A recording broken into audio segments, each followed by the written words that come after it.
So, I'm in Shibali Forest in Uganda. This is the room that we're staying in. It's really nice. It's just me and one other guy. We got it's like two of us in a room that's got 5 beds. So it's, it's really, we got like plenty of space. It's wicked. It's awesome. We've got a like washing line, bit of string there. Just switch them on. We've got plenty of hooks. I've counted. We've got 22, 11 on each side of the room. Not allowed to smoke, but I don't give a shit because I don't smoke anyway. Neither does my roommate.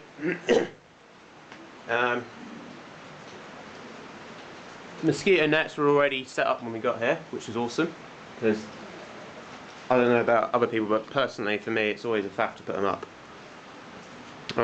So we're sleeping. That's my roommate's bed, and that's my bed.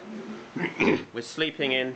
We're sleeping in these beds up here, and then we're putting all our just our personal stuff on the lower beds. And most of the stuff here is mine because I'm a bit untidy.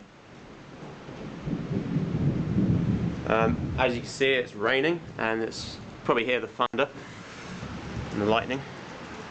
Well, there was lightning earlier. I don't know if there is any now, but this is the view from our window. We got shutters, which are pretty cool. I think these are like nets to sort of keep out the insects. It's a beautiful. It's just a beautiful country. The people are so friendly and cheerful, and just really knowledgeable. They really know their stuff when it comes to the wildlife. The country. They just they're amazing. It makes me think a lot about how in the Western world we're very much we kind of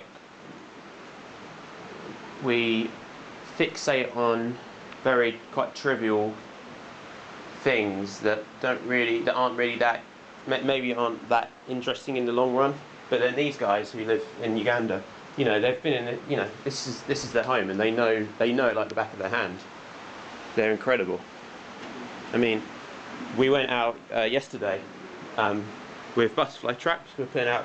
So basically, it's like a long sort of net thing, and there's like a roof at the top, and we hang it on a branch of a tree, and then we put some fermented banana on the bottom on a little plate, which I think is fermented for 2 to 3 days, I think someone said. And yeah, that's used as the bait to attract the butterflies. And the butterflies, obviously, they smell it and they go up, and they can fly up, but they can't fly down, so they're kind of stuck in the net. But it doesn't hurt them. They're all right. We sort of so we set the nets up. I think it would have been Wednesday, or possibly no. Sorry, yeah, it was Wednesday. Yesterday was Thursday. Today's Friday. So yesterday we went and looked at the nets. We had a really, really knowledgeable guy with us. A guy called Sabo. Sabo is his name. Sorry. Beautiful African names as well. And he's he was awesome. He was just picking butterflies maybe 3 or 4 at a time, holding them in his fingers, and then going hang on, I can't remember the names, but I will I've got a sheet with the names on somewhere. It's in the bottom of the bag. I wasn't very prepared. I'm kind of making it up as I go along with this video, if I'm honest. So yeah, he was saying, I don't know. He was saying, oh, this one here, that's Euphedra alacris, and that's a male.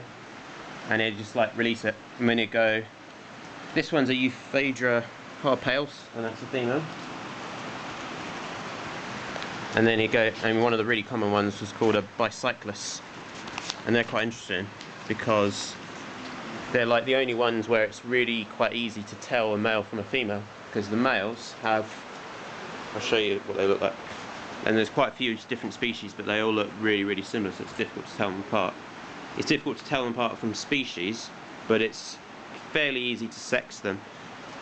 But yeah, so you just Sabo, he was like picking up and he was going like, oh, this is a Bicyclus recruiter, and that's a male. And he told us that the male Bicyclus species of butterflies, and look how many there are, there's loads.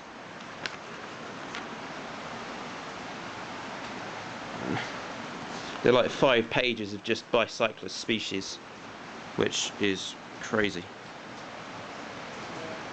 So yeah, and Sabo was like, oh, this one, the reason that the males have got they've got like these brush things in between their wings, and that's like to basically impress females. I think he said it was like a beard, and like everyone, we all laughed at that. That was quite funny.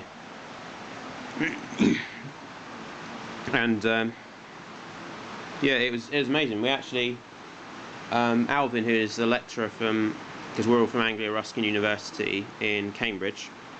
I think some of us might be from, no, hang on, no, we're all from Cambridge. There's another campus in Chelmsford, which I think is Essex, but I don't think, you know, there might have been people from there. I'm not really sure, to be honest. But anyway, yeah, Alvin, who is like the lecturer who sort of organises the trips, or at least this trip, he was saying that we had like a presentation last night, and he was saying that we actually last year we had like ID'd 38 species. This year we got 57. So the number of species that we've got has increased by 33%, I think. Yeah, 33%. Which, you know, that's pretty awesome, isn't it? So yeah, it's I'm having a great time. I mean, we went out walking today, and we were looking for primates. We saw loads. We saw black and white colobus, red colobus, blue monkeys, and I think red mangabeys, or there might be red crested mangabeys. I'm not entirely sure. But we were walking along, and the path that we were walking on was really, really muddy, because I think it rained last night as well. It does rain a lot in Uganda, because at the moment, because we're here, it's the rainy season in Uganda. It's rained pretty much every day, I think. But yeah, I was just walking along and I just slept over in the mud. Got my trousers a little bit muddy. But there you go, that's authentic Ugandan Chibali forest mud. And I don't care that I got a bit muddy. I'm happy about that, because that's part of the experience. That's part of, you know, if you get bothered by a little bit of mud when you're walking around in the jungle, you shouldn't be walking around in the jungle, to be honest. It's like, it's inevitable that you're going to get muddy. So instead of like getting all upset about it, it's best to just think, you know what, bound to happen. So yeah, the video of me, I was making a video at the time when I fell over, and I actually managed to catch my fall on the video. It didn't hurt when I fell. It was kind of funny. Obviously I was a bit shocked that I'd fallen over. I showed it to my mates. They all found it funny. I found it funny. It's going on YouTube when I get home, unedited, and it's going to be available for anyone to watch, as long as YouTube doesn't like censor anything from it. Hopefully they won't. But yeah, it's been a great trip. It's a beautiful country, Uganda. Africa is just, it's just such an amazing place, an amazing continent. It's full of incredible sights and incredible sounds, and you know, I feel so lucky and so privileged to be here. So yeah, of course I miss my family, but I'm also just having the time of my life here, and part of me kind of wishes that I'd never had to go home. Part of me wishes that my family could just come and live here with me, because I think they'd like it. I'm pretty sure they would.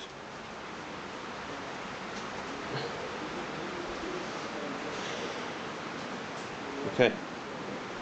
Thanks for watching, everyone. Peace. It's a peace sign, isn't it? I'm a hippie, so there you go. Peace.